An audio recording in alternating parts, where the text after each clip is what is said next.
God förmiddag gott folk. Idag tänkte jag göra en liten snabb video. Eller snabb och snabb, det får vi se.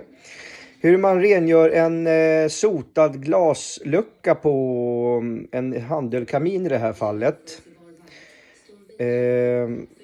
Utan kemikalier bland annat. Så det är miljömässigt bra.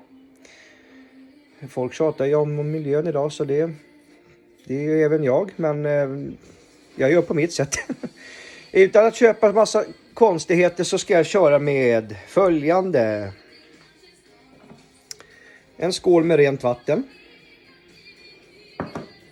Sen föredrar jag torkepapper. Det är lite mer slitstarkare, lite grövre, polera bättre.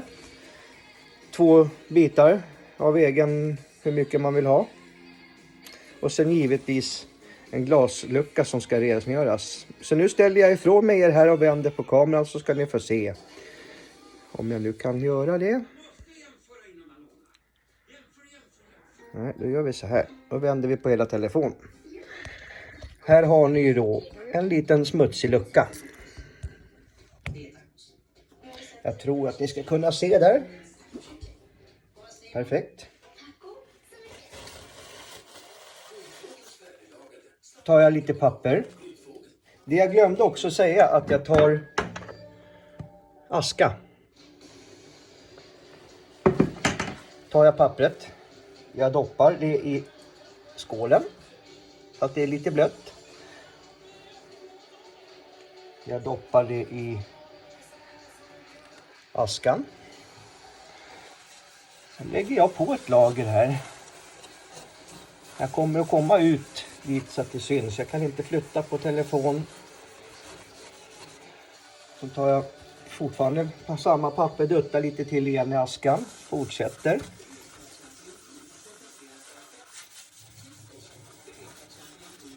Och man behöver inte ta i för kung och fosterland utan lagom tryck. Och polera till önskad klarhet.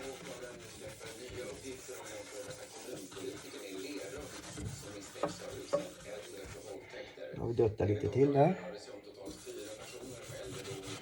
Det lossnar väldigt fint det här. Och gör man det här relativt ofta så blir det inte så tjocka lager. För när det blir lite tjockare lager och mycket mer svart, då kan det bli lite mera tryck och jobb och gnussa. Men jag gör ju det här efter 2-3 eldningar då. Nu tror jag att jag känner mig ganska nöjd för tillfället. Tar vi rent tork i.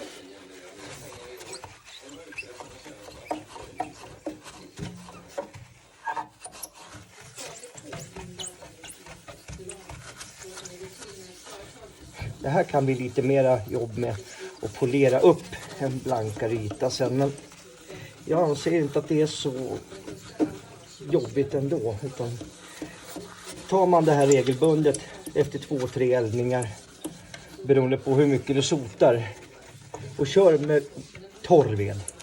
Lägg inte in blöta, halvfuktiga klampar. Dels så ryker det så in i jäkulens och sen blir det mycket sotavlagringar.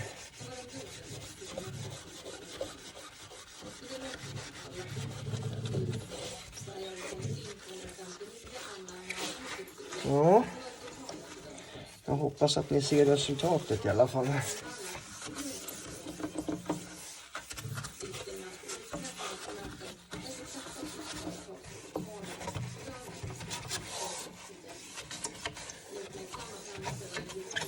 Så där. Jag tror att jag känner mig ganska nöjd.